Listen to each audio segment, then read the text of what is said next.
निवेदन करूंगा कि वो आए और अपना संदेश आप सबको दें। माननीय मुख्यमंत्री जी, योगी योगी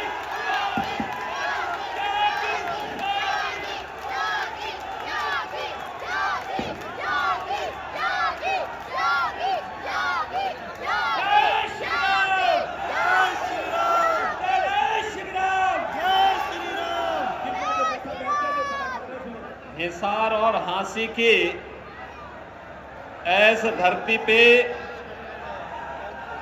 आप सबने न्यारी राम राम। भारत माता की, भारत माता की, भारत माता की। वंदे वंदे वंदे। भारतीय जनता पार्टी के जिला के अध्यक्ष श्री अशोक सैनी जी,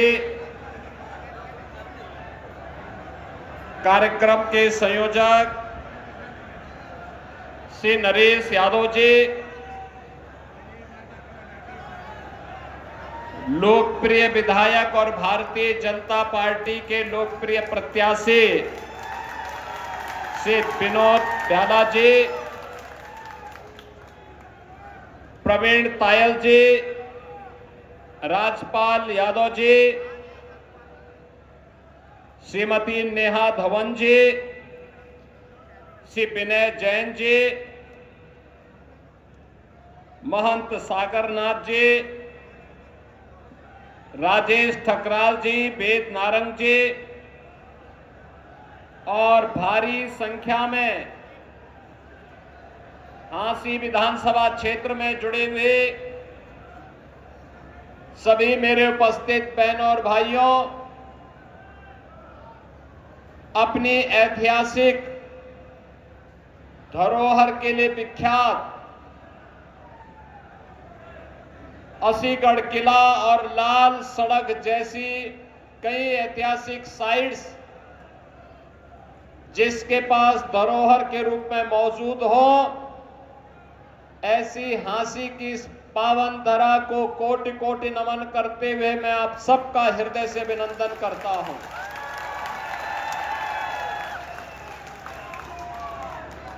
बहनों और भाइयों, हमारा हरियाणा वीर भूमि है,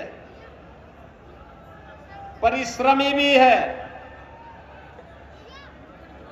देश के पेट को भरने के लिए अन्नदाता किसानों का परिश्रम भी अभिनंदनीय है और देश की सीमाओं की रक्षा करने वाला हरियाणा का जवान भी पाकिस्तान के छक्के छुड़ाने का काम करता है। ऐसे धरती पर आने पर गौरव की अनुभूति तो होगी। बहनों और भाइयों, मैं भी मर्यादा पुरुषोत्तम प्रभु श्री राम की पावन धरा अयोध्या धाम की धरती उत्तर प्रदेश से आपके बीच में आया हूं। अभी जैसे मैं आया, यहां पे राम दरबार के दर्शन मुझे सामने सामने हो गए। छोटे छोटे बच्चे, कोई राम के वेशभूषा में, कोई लक्ष्मण की, कोई माता सीता की, कोई हनुमान जी के, ये सबके वेशभूषा में है, कोई गुरु वशिष्ठ के वेशभूषा में, लेकिन कोई रावण के वेशभूषा में नहीं था। लगता है आपने तय कर लिया कि रावण, मेघनाथ और कुंभकर्ण की वेशभूषा में केवल कांग्रेस के लोगों को रहना चाहिए। बहनों और भाइयों, अयोध्या में 500 वर्षों का इंतजार समाप्त हुआ। अब अयोध्या में 500 वर्षों के बाद रामलला फिर से विराजमान हो गए हैं। जिस कांग्रेस ने अयोध्या में राम मंदिर के मार्ग में बाधाएं खड़ी की, जब पूरी दुनिया प्रफुल्लित है, उत्साहित है, तब कांग्रेस के ये बदनसीब नेता आज घड़ियाली आंसू बहा रहे हैं, कह रहे हैं कि अयोध्या में 22 जनवरी के फंक्शन में इतना भव्य फंक्शन क्यों हो गया। बताओ, हमारे प्रभु 500 वर्षों के बाद अपनी जन्मभूमि पर विराजमान हो रहे हैं। पूरा देश प्रफुल्लित है, पूरी दुनिया प्रफुल्लित है, लेकिन कांग्रेस के बदनसीब नेता आज भी इसको अच्छा नहीं मानते हुए आज भी घड़ियाली आंसू बहा रहे हैं। बहनों और भाइयों, जिनको अपनी धर्म और संस्कृति पर गौरव की अनुभूति न होती हो, जो भारत की परंपरा पर गौरव की अनुभूति न कर सकते हो, दुर्भाग्य से 1947 में उन हाथों में देश की बागडोर आने के बाद जो ड्रिल शुरू हुआ था, वह पहले अटल बिहारी वाजपेयी जी ने और फिर प्रधानमंत्री मोदी जी ने उसको संभाल करके आज एक नए भारत का दर्शन हमें करा दिया है। याद करिए 2014 में मोदी जी प्रधानमंत्री बने, 17 में उत्तर प्रदेश में भाजपा की सरकार बनी, डबल इंजन की भाजपा की सरकार। मात्र जो काम कांग्रेस 60-65 वर्षों में नहीं कर पाई, भारतीय जनता पार्टी की सरकार ने मात्र 2 वर्ष में वह 500 वर्षों की समस्या का समाधान करके अयोध्या में रामलला का विराजमान करवा दिया।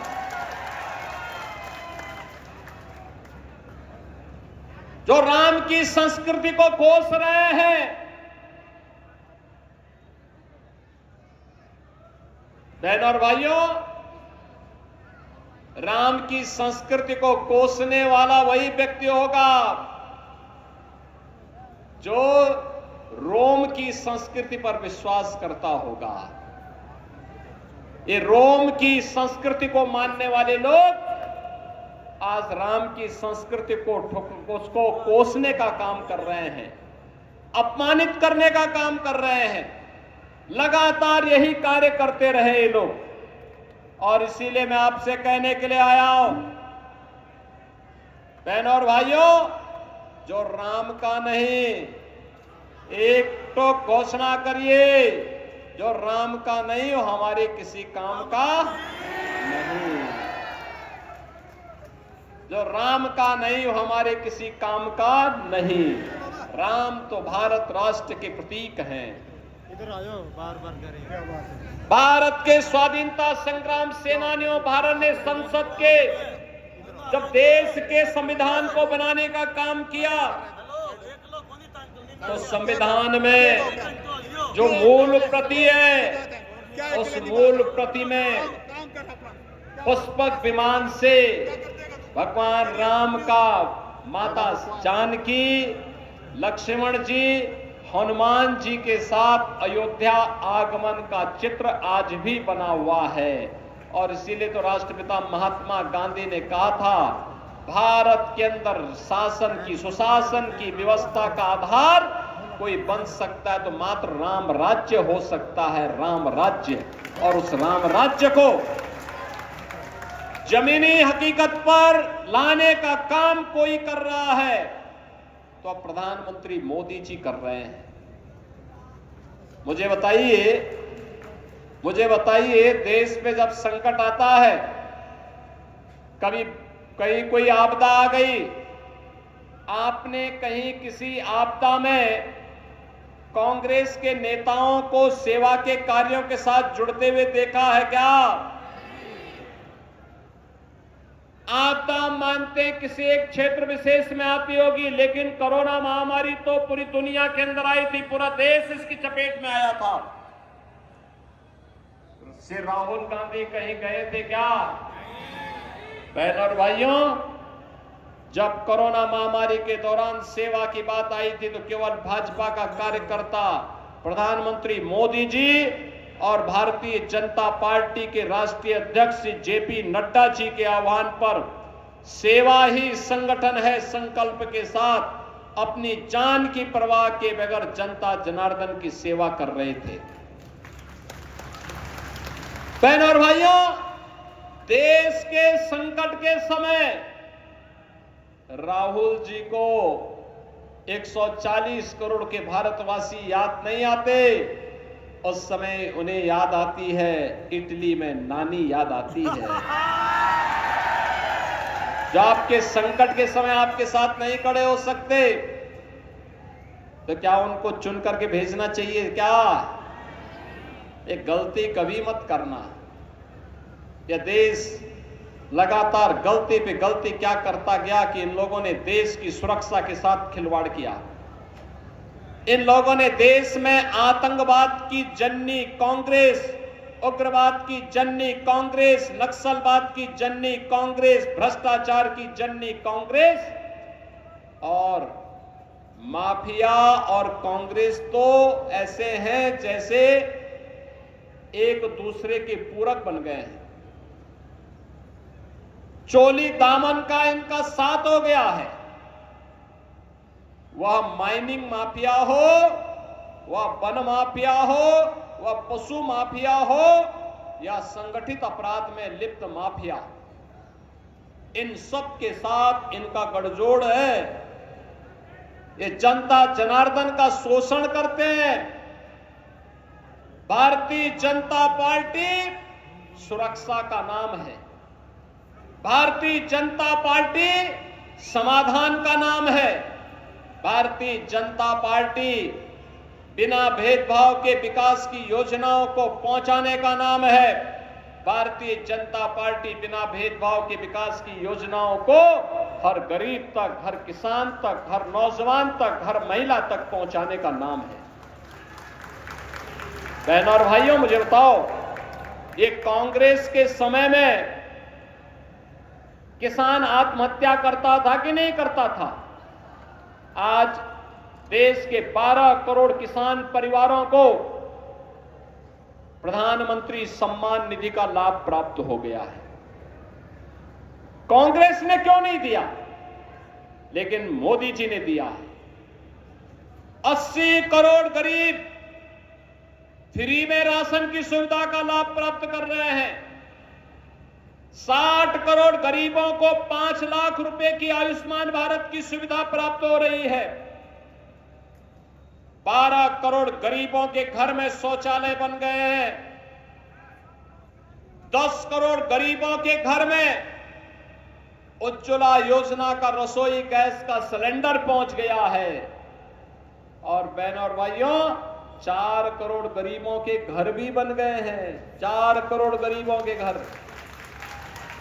जो काम कांग्रेस 60 वर्ष में नहीं कर पाई, मोदी जी के नेतृत्व में, नायब सिंह सैनी जी के नेतृत्व में डबल इंजन की भारतीय जनता पार्टी की सरकार ने वह कार्य मात्र 10 वर्ष में हरियाणा के अंदर करके दिखा दिया है। आज यहां बड़ी अच्छी खासी चौड़ी 2 लेन, 4 लेन, 6 लेन की सड़कें हैं। IIT है, IIM है, एम्स है, 1 डिस्ट्रिक्ट 1 मेडिकल कॉलेज है, हर घर नल की योजना है। विकास की नई नई योजनाएं आ रही है।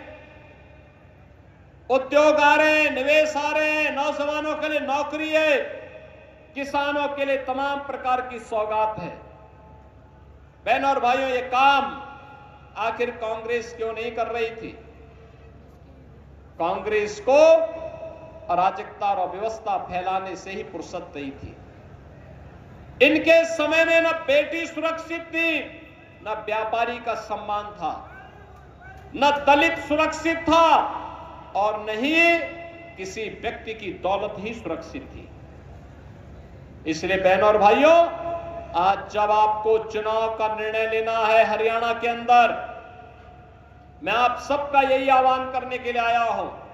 याद करिए, 2017 के पहले उत्तर प्रदेश के अंदर भी यही होता था। गुंडागर्दी चरम पे थी, अराजकता थी, हर तीसरे दिन दंगा होता था, बेटी सुरक्षित नहीं थी,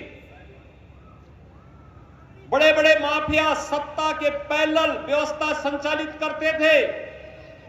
पिछले 7.5 वर्ष से बीजेपी की डबल इंजन की सरकार यूपी में है और यूपी में एक भी दंगा नहीं हुआ, कोई दंगा नहीं।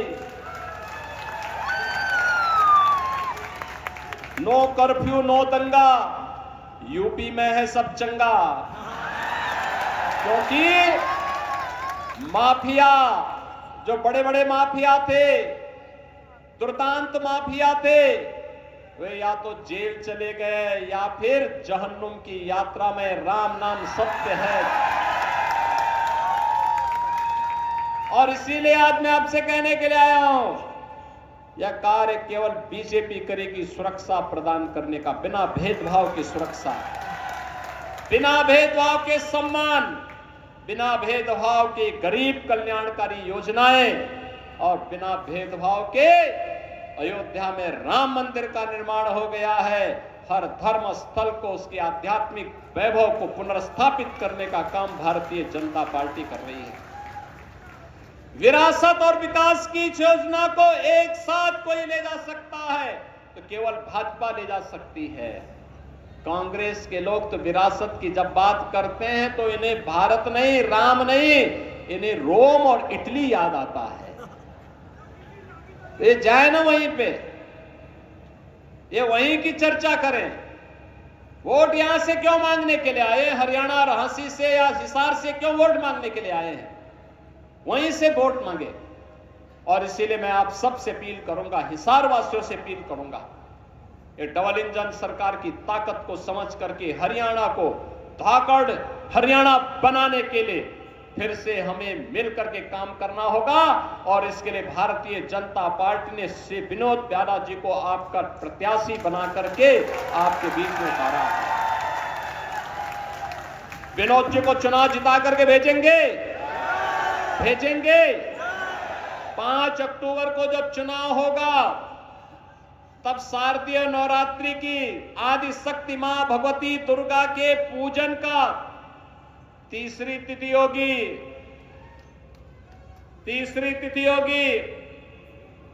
उस तिथि पर जगत जननी मां भगवती को साक्षी मान करके आह्वान करना होगा कि एक बार फिर से जगत जननी मां भगवती लक्ष्मी ये कमल के फूल पर आसन जमा करके फिर से हरियाणा को और वैभवशाली बनाने के सामने अग्रसर हो सके।